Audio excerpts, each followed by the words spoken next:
गर्मियों की एक दोपहर थी। मुल्तान की छावनी के गेट के करीब, गेट के बाहर एक कमजोर सा बूढ़ा बेकरारी से आने जाने वाली गाड़ियों को देख रहा था। उसके चेहरे पर फिक्र की लकीरें, आंखों में नमी और कदमों में लर्जिश साफ झलक रही थी। पास ही एक सिपाही खड़ा था।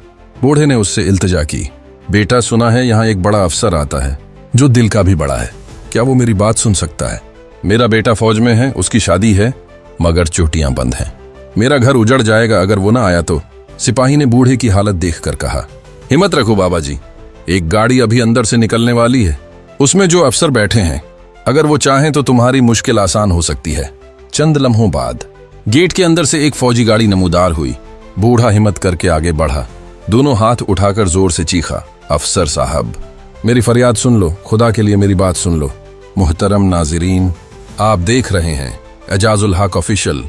अगर अभी तक आपने हमारा यूट्यूब चैनल सब्सक्राइब नहीं किया तो आपसे गुजारिश है, इसे अभी सब्सक्राइब कर लें और साथ दी गई बेल को भी प्रेस कर दें ताकि मजीद आने वाली वीडियोस आपको मिलती रहें।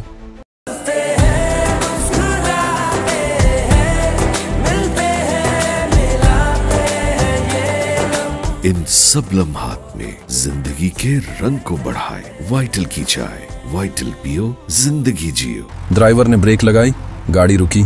सिपाहियों ने हैरत से देखा कि इतना बड़ा जनरल खुद बाहर निकला और उस बूढ़े को एहतराम से बाजों से पकड़ कर अंदर बिठाया। नरम लहजे में पूछा, बाबा जी आपका क्या मसला है? बूढ़े ने लर्जती आवाज में कहा, जनाब मेरा बेटा आपके मातहत फौजी है, उसकी शादी है मगर चोटियां बंद हैं, आप मेरी मदद कर सकते हैं? अफसर ने मुस्कुराकर ड्राइवर को हुक्म दिया, ब्रिगेड कमांडर के दफ्तर जाओ। कुछ देर बाद दफ्तर के दरवाजे पर पहुंचकर अफसर ने हुक्म दिया, ये सिपाही जो उस बूढ़े शख्स का बेटा था कि फुलां दिन छुट्टी पर जाएगा, बाकी पाबंदी अपनी जगह, लेकिन इस बूढ़े के दुख पर रहम न करना मेरे बस की बात नहीं। वो बूढ़ा अब भी नीम यकीन और नीम ख्वाब की कैफियत में था। वही फौजी गाड़ी आहिस्ता आहिस्ता रेलवे स्टेशन के करीब जा पहुंची। शाम ढल रही थी, पीले बल्बों की मध्यम रोशनी प्लेटफार्म पर बिखर रही थी और मुसाफिरों की चहल पहल एक मखसूस शोर में बदल गई थी। ड्राइवर ने ब्रेक दबाई और एडीसी ने आगे बढ़कर एहतराम के साथ बूढ़े का हाथ थामा। बाबा जी आइए, उसने कहा। साथ ही एक नौकर ने टिकट लाकर उसके जोहरियों भरे हाथ में रख दिया। बूढ़े ने हैरानी से टिकट को देखा, जैसे यकीन न आ रहा हो कि ये सब कुछ उसके नसीब में लिखा जा रहा है। वो प्लेटफार्म पर उतरा तो यूं लगा जैसे उसके कदम जमीन पर नहीं हवा में पड़ रहे हों। इतनी इज्जत, इतनी तौकीर एक आम मजदूर को कौन देता है? उसके आंसुओं ने गालों को तर कर दिया। बूढ़े ने धीरे से एडीसी को दुआ दी तो एडीसी ने कहा, बाबा जी आप अगर मेरे पास आते तो शायद मैं कुछ न कर पाता। आप मुझे दुआएं न दो बल्कि जनरल ज़िया उल हक साहब को दुआएं दें, ये सब हमारे जी औसी। मेजर जनरल मोहम्मद ज़िया उल हक का हुक्म था। बूढ़ा चंद लम्हे साकित खड़ा रहा, फिर उसके कांपते होंठ हिले और उसने दोनों हाथ आसमान की तरफ उठाकर दुआ दी, या अल्लाह ये तेरा बंदा गरीब की लाज रखता है, इसे दुनिया के सब मनसबदारों से ऊंचा कर दे, इसे इस मुल्क का सदर बना दे।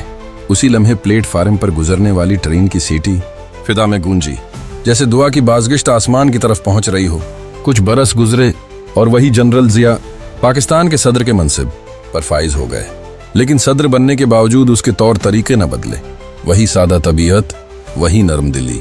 कभी मजदूरों के बीच जा बैठते, खुद मुस्किनों यतीमों के घर राशन पहुंचाते, कभी सर्द रातों में कंबल उठाकर फुटपाथों पर सोए हुए अजनबियों पर डाल देते, और जब कभी सड़क पर जनाजा आता तो सदरे पाकिस्तान का काफिला रुक जाता और वो प्रोटोकॉल को बलाए ताक रखकर खुद दौड़कर अजनबियों के जनाजों को कांधा देने पहुंच जाते। ये सब कुछ उस बूढ़े की दुआ थी, और दुआ जब टूटे दिल से निकले तो तख्तो ताज बदल देती है। अल्लाह पाक हमारे शहीद सदर जनरल मोहम्मद ज़िया उल हक पर अपनी करोड़ों रहमतें नाजिल फरमाए, आमीन।